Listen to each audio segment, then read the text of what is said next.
এই সময়ের ছোট পর্দার জনপ্রিয় দুই অভিনয় শিল্পী ফারহান আহমেদ জৌহান ও তানজিম সায়রা তটিনী। এবার তারা একসঙ্গে পর্দায় আসছেন হঠাৎ ভালোবাসা নাটকে। পরিচালক ইমরাউল রাফাত জানান, নাটকটিতে ৯০ দশকের প্রেমের গল্প এই সময়ের প্রেক্ষাপটকে তুলে ধরেছেন তিনি।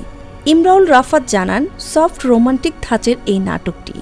বললেন, অনেক গল্পে কাজ করা হয়, কিন্তু এই গল্পটি আমার একটু বেশি প্রিয়।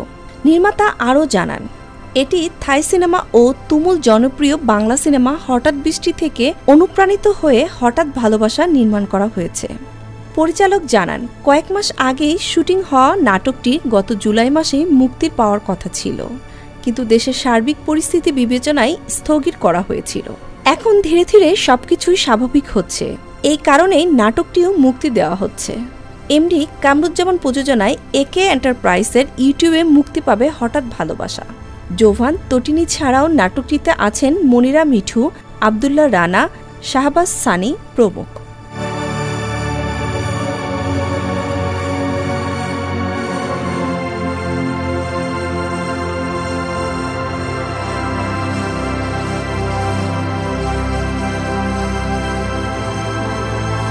আমার গল্প শেষ, কিন্তু আমি তো চাই না আমাদের গল্পটা এখানে শেষ হয়ে যাক।